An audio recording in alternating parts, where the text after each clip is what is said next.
السلام عليكم ومرحبا بكم الاوفياء المتابعين ديال قناتكم جيبها في الشبكه. في حلقه اليوم الجيش الملكي الوداد البيضاوي ولمن ستقرع الاجراس. مصادر فرنسيه: سفيان امرابط قريب من الاتليتيكو. مفاجات الركراكي وشكون اللي انتهى بالمنتخب الوطني.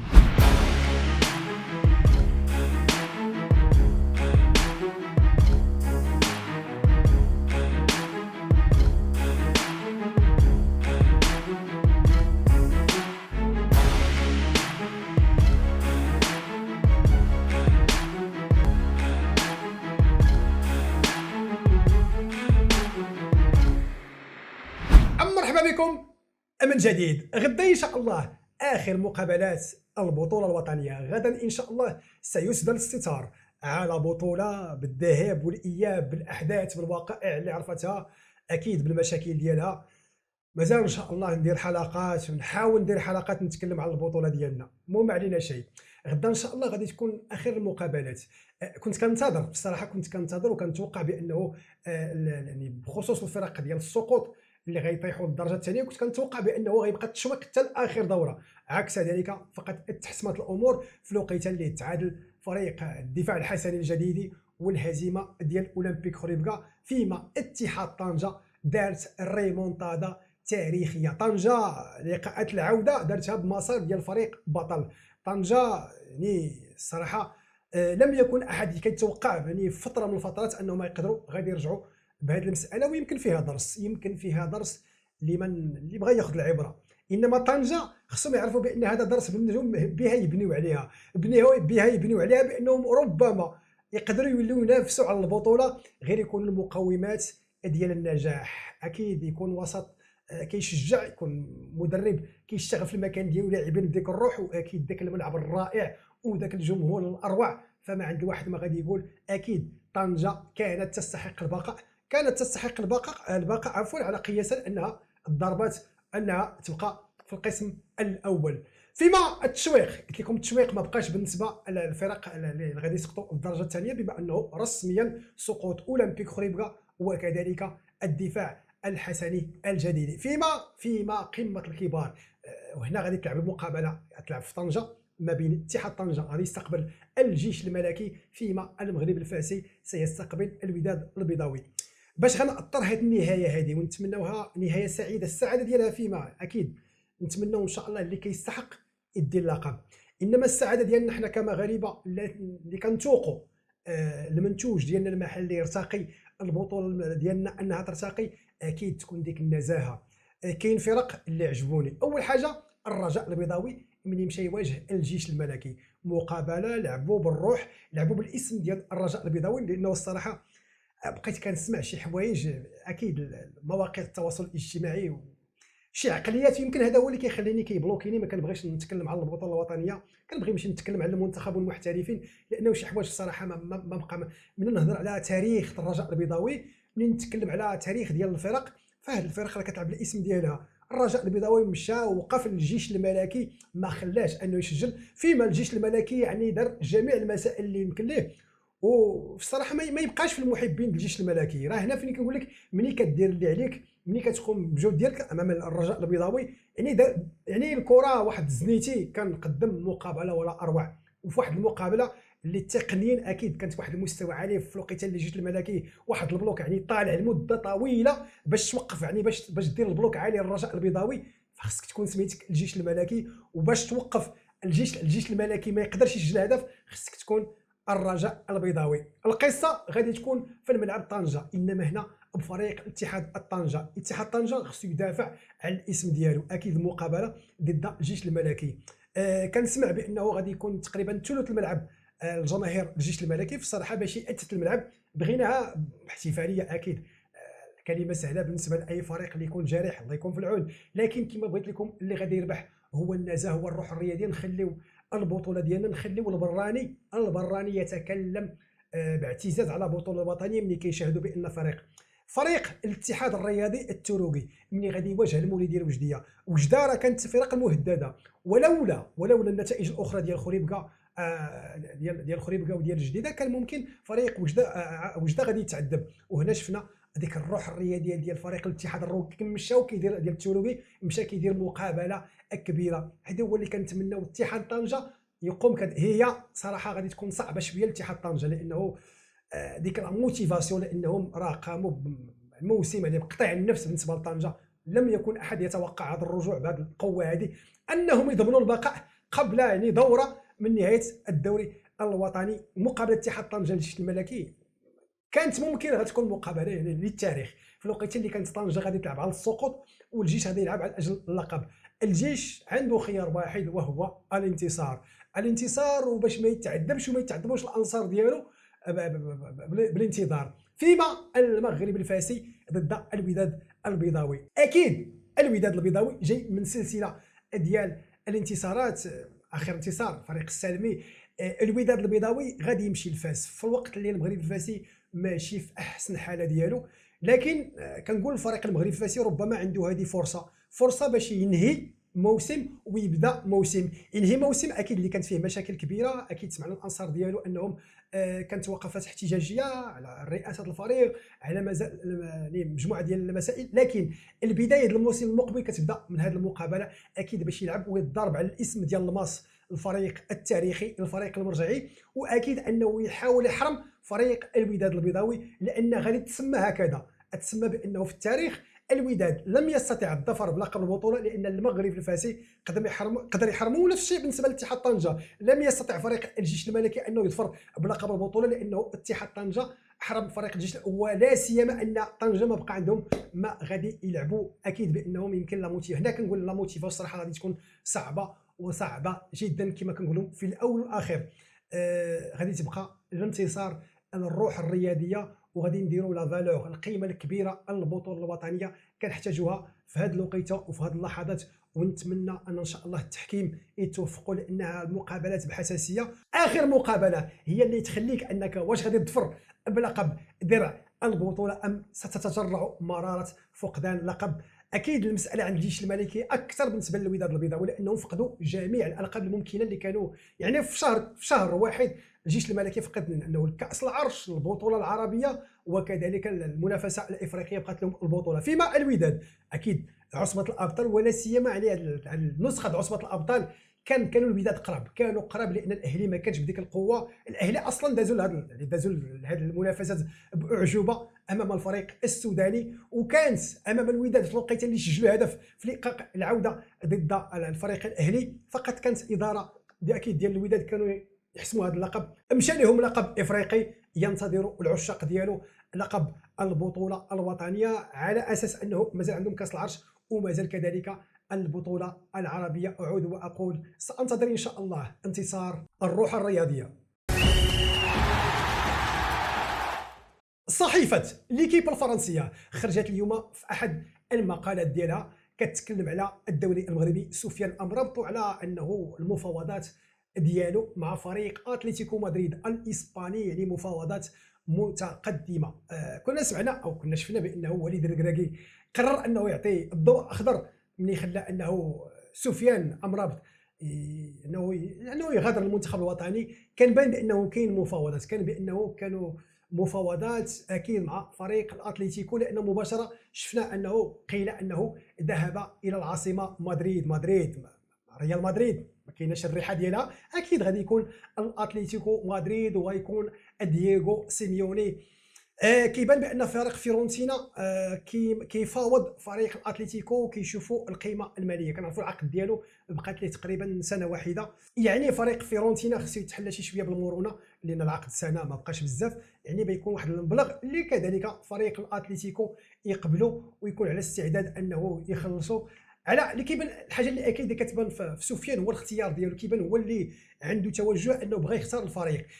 يعني ماشي المساله ماديه، لو كانت ماديه ربما كنا نسمعوا بان سفيان امر كذلك مشى للدوري من الدوريات الخليجيه ولا سيما البطوله السعوديه. لا، كان التوجه من عند سفيان انه بغى يختار فريق كان يحبذ وكان يعني يتوق انه يمشي يلعب البارسا.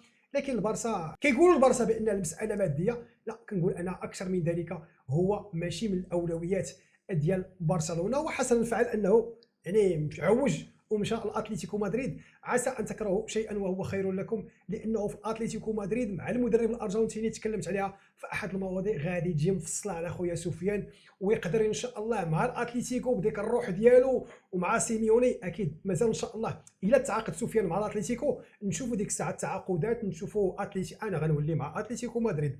اي لاعب المنتخب الوطني كيلتحق باحد الفرق كنولي انا اتبنى تلك الفرق. اللي كيبغي البارسا وكيبغي الريال ما عندي ما ندير لكم، هذا بشرط بانتظار التحاق سفيان امراض.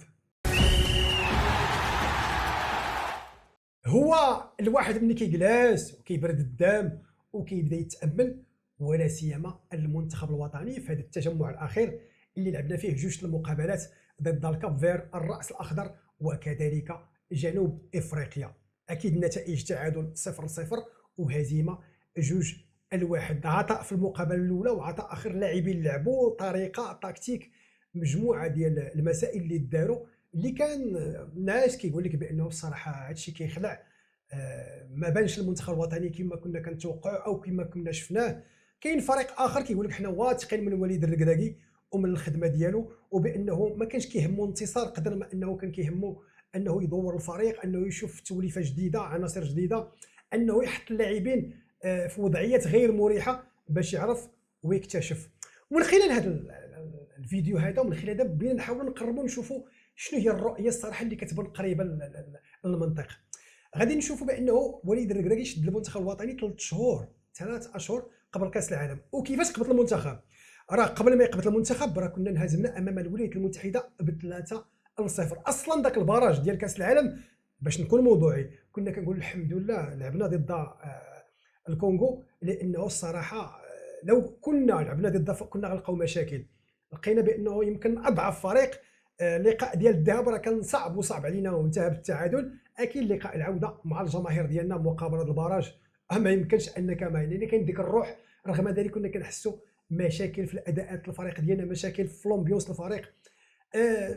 قدر ان وحيد هاليزيس مشى وجا وليد الركراكي. ملي غيجي مدرب جديد شنو راه خصو الرؤيه ديالو، خصو النظره ديالو. كنا كنقولوا وليد ما بغيناش اول حاجه انه يتحرق كاطار وطني مع المنتخب الوطني. كنا كنقولوا غادي نمشيو غير ما يكونوش نتائج كارثيه في كاس العالم.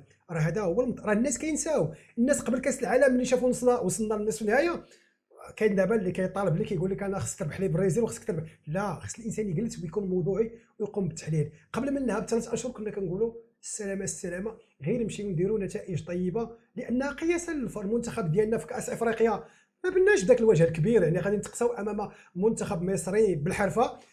كما قلت لكم الار دي سي سخر لنا سيدي ربي اضعف منافس وتاهلنا لكاس العالم. وجا مدرب جديد ما يمكنش طالبه في 3 شهور انه غيدير لك العجب العجاب. لكن وليد عطاه ربي اكيد، يعني المنه اللي كيعطيها ربي للعباد ديالو، عطاه واحد السر انه شعل ديكلونشا في دوك الدراري روح وطنيه، ودار واحد النظام تكتيكي اللي شفناه خدم معنا بشكل مثالي. راه خدم معنا حتى المقابله ديال فرنسا. راه من مقابله فرنسا وكذلك كرواتيا صافي يعني الباتريه اتقادت، لانه كان عندنا اول حاجه تقريبا واحد 11 لاعب 11 اللي كان عندنا توب نيفو. ثانيا حتى النظام التكتيكي ديالنا كان شنو هو؟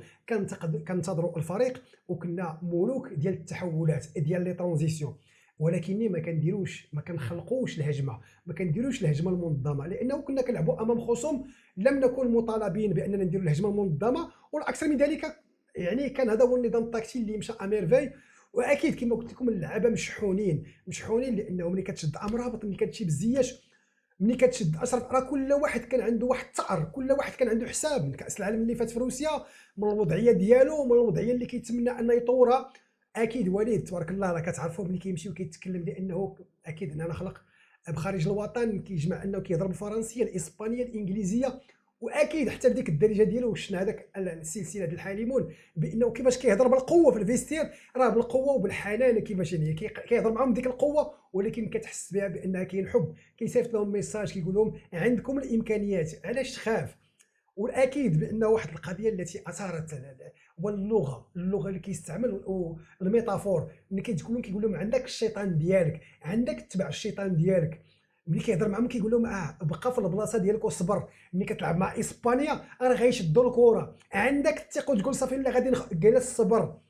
120 دقيقه امام منتخب اسباني. راه امام المنتخب الاسباني كنعرفوا ديك التيكي تاكا راه كيديو يجيبوا، راه واحد الوقيته غادي صافي غتمل، تقدر انك تخرج، وإلا خرجتي اكيد كتهرس داك البلوك، واكيد هذيك اللي كيقلبوا عليها المنتخب الاسباني كان الصبر. وكما قلت لكم الميتافور لو تيرم اللي استعمل كيقول لك مع شيطانك، راه ملي كيلوح هكذا كلمات كيكون الواقع ديالها وكتكون خدامه في الذهنيه ديال لاعبين محترفين واحد الهو نيفو، وكتزيدهم داك الشحن العاطفي. اكيد هو اللي عطانا ديك النسخه اللي شفنا في كاس العالم، النسخه كنا كنتسناو وننتظر، وهكذا كان في كاس العالم. لكن مورا كاس العالم اكيد بدا عادي بدا وليد الركراكي عاد تبدا الخدمه، لاننا غاديين لكاس افريقيا. لو كنا غاديين لكاس العالم مره اخرى نفس الشيء دار، ما كاينش المشكل، غادي تشوف الخصوم ديالك في المجموعه وغادي دير التنظيم ديالك اكيد، لانه في المجموعه ما غاديش يمكن نكونوا في الشابو 1 ولا 2، نقدروا نكونوا دابا اكيد نكونوا في الشابو 3 وربما حتى في الثانيه ماشي اشكال، لكن غادي نلعبوا مع قوى عالميه اللي ديما حنا غادي نبقاو ننتظروها. لا دابا غادي لكاس افريقيا، وكاس افريقيا في جنوب الصحراء، هادو اللي كانوا ديما عندنا مشاكل بالنسبه للاعبين ديالنا، ولا سيما ملي ولاو كيجيو المواهب اللي كيجيو من اوروبا. هذا باش نقول لكم بانه الناس اللي كيقول لك لا وصلنا للعالميه، اسيدي لا انا ما كنقبلش اسيدي، خصك تربح لي يا سيدي، وعاد ربحتي البرازيل. وكيف هذا تفسير؟ راه ماشي فقط لعبنا في كاس العالم، راه لعبنا في كاس العالم وجينا موراها ودقدقنا البرازيل. اكيد الحمد لله ان منتخب السنغال انتصر على البرازيل باش يخفف علينا الضغط. كيبان بانه هي نفسيه، هو لاعبين، هو بلوك، ولكن الان خصنا تكتيكيا كيفاش غادي دير مع خصوم غادي يرجعوا لك، غادي كيشوفوا لك انت هو ربيع العالم. راه لعبنا مع الكاب فير، راه ما تصوروش الفرحه ديالهم ملي صار الماتش، واحد جنوب افريقيا وكانهم داو كاس افريقيا. هذه حقيقه اللي خصها يعرفها الجميع، واكيد كيفطن ليها وليد الركراكي. وليد الركراكي راه من الذكاء، وليد الركراكي راه دازت عليه، راه 2004 مشات ليه كاس افريقيا، قبل منها اكيد كذلك في 2013 ملي لعب مع جنوب افريقيا كان لاجوان ديال الطوسي مشات يعني تقسم الدور الاول، راه دازت عليه حتى هو، عاش معنا هذا كيعرف شنو هي افريقيا، كيعرف المنافسات الافريقيه. يعني ما يجيش لواحد يدير راسو راه عالم هو اللي كيفهم، لا وليد كيعرف اش كيدير. يمكن كان بغى يدير نظام المداوره، بغى يجرب لاعبين يا اما غادي يكونفيرميهم يا اما تشاوبيلو ساعه مبروكه شكرا. وهنا بغيت نعطي ثلاثه الاسماء بالنسبه لي، جوج اللعابه اللي تحركوا مع المنتخب الوطني. اولهم اسامه ادريسي. بالنسبه لاسامه ادريسي ملي كنشوف اللعاب انه تقريبا مده هو في المنتخب ما تعطاش الفرصه بزاف، ولكن على الاقل تكون عندك الشجاعه تقبض الكره وهز راسك. السيد مازال حاني راسو، مازال هكذا، لا ماشي هكا. اسامه ادريسي كان كينتظر لك في الوقيته اللي منافسه كبيره في ذاك المركز. اللاعب الثاني اللي هو وليد الشديره. وليد الشديره اصلا في كاس العالم راه كان مغضوب عليه، لانه ديك الحمراء اللي خدها مع البرتغال كان توقف لنا القلب، حتى العطاء ديال الفرص اللي جاتو كان كيضيعها ببشاعه. اللي ما كيعرفش شنو هو المعنى ديال البشاعه هو هذه تضييع الفرص ديال وليد الشديره. وجا مع الفريق ديالو باري، راه باري راه الجماهير يعني كانت غاضبه على وليد، واكيد راه خرج من البكاء في اخر مقابله ديالو، لانه حس بانه حرم الفريق ديالو ليس فقط لانه ضيع ضربه جزاء في لقاء الذهاب، لكن الفرص اللي ضيع يعني ما يمكنش تصوروا. وليد اصلا جاي مهرس نفسيا مع المنتخب الوطني ضد جنوب افريقيا. كاين اللي غايقول لي راه ما جاوش الكرات، راه ما جاوش، راه حمد الله ما جاوش، ويوسف النصيري ما جاوش، ولكن ملي كتحس بان اللاعب ملي كتجيه الكره كوميم كتحس بان كيحاول يدير شي حاجه. بالنسبه ليا ادريسي ولا وليد شديره لعبه يعني خارج التغطيه، ما كداروا حتى شي اضافه، ما كينتظر يديروا شي اضافه في الوقيته اللي كنا بيعطيونا علامات، يعطيونا دي بريميس، يعطيونا ارهاصات بانه ممكن تقدر تعول على او ممكن تمتحنهم من بعد. اكيد بان حمد الله ربما نقدروا ما نكونوش راضي عليه، لكن حمد الله راه كتحس به، ربما يكون تقيد ربما، ولكن باش شد الكره كتحس به بان كيحاول كيقدر يدير، مازال ربما ديرو في امتحان اخر باش ربما تحكم عليه حتى هو، يا اما غيستمر يا اما ساعه مبروكه. بالنسبه لي وحسب الراي المتواضع ديالي، الدرجه ديال الاستفاده من هذا التجمع هذا بالنتائج اللي تحققوا، يمكن اكيد الناس ما عجبهمش الحال، ولكن الفائده ديالها راه ما غنلاحظوهاش دابا. حتى التجمع ديال شوتنبرغ عاد ممكن، لانه كانوا بزاف الاكراهات، لاعبين المنتخب الاولمبي بلال الخنوس، عبد الصمد الزنزوري ما كانوش قدامنا، لاعبين اخرين كاين امراب راه صيفطو ما لعبش المقابله الثانيه بزاف. كيقول لك بانه نهايه الموسم لعب عيام كذا كذا، ممكن نحاولوا نقنعوا الانفس ديالنا، ولكن غادي نعترفوا لوليد الركراكي بانه قبل كاس العالم لم نكن ننتظر، لم نكن ننتظر انه يحقق هذا الاعجاز الكروي. كذلك نعطيوه الحق ديالو دابا بانه غيوجد لنا المفاجات في كاس افريقيا. قدر المقابلات ما يعجبونا شيء، هذه الثقه شكون اللي تعطينا؟ هو السيد دار الرصيد ديالو، مشى بينا في 3 شهور وخدم منتخب ومشى به نصف نهائي كاس العالم. هذا السيد واش ما نديرش فيه الثقه يمشي بيا لكاس افريقيا؟ غنتفاهموا على حاجه، شنو بغينا في كاس افريقيا؟ نربحوها؟ ما كرهناش. اقل حاجه قال باش ما يمشيش وليد هو نصف نهائي كاس العالم، يمكن هذاك هو الهدف. في التالي نتمنوا ربي الخير. يعني ملي كنجمعوا اجمالا باش نديروا حكم موضوعي على هذا التجمع ديال المنتخب الوطني بلقاء الكاب فيرو وكذلك جنوب افريقيا، بالنتائج اللي كيف فيهم، بلا بريستاسيون اللي قدمناها، باللاعبين اللي لعبوا، وعطيت الراي على جوج اللاعبين، اكيد بانه الثقه في وليد الركراكي. راني غادي نناقش في القناه، غادي ننتقد وليد، ولكني في الدواخل ديالي كندير الثقه في وليد بانه غيوجد لي المفاجات. راه حتى التجمع المقبل ديال شهر شتنبر غادي ننتظر اولى المفاجات ديال وليد الركراكي. انا يمكن كيلعب بالاوراق ديالو، ربما ما بغاش يحرق الاوراق ديالو، ربما ما بغاش يبين الحوايج اللي ربما كيوجدها. غادي نخلي هادشي او كونديسيونيل، لان وليد الركراكي علمنا بانه راه عنده لو ديسكور، عنده الطريقه ديال الحديث ديالو، وعنده الخدمه اللي كيخدمها في الكواليس مع المنتخب الوطني. اكيد تكون ظاهره صحيه انا ننتقده، لكن كما قلت لكم انا كونفيون، عندي ثقه في وليد الركراكي انه غيعاود يديكلونشي، غيعاود انه يشعل اللاعبين المنتخب الوطني في الوقيته وفي المكان والزمان، وان شاء الله بيننا الايام. هادشي اللي كان عندي في هذا العدد، هادشي اللي كانت عندي في هذه الحلقه. كان معكم عبد الكريم وفي قناتكم جيبها في الشبكه. اللهم صل وسلم وبارك على المصطفى الحبيب. السلام عليكم ورحمه الله.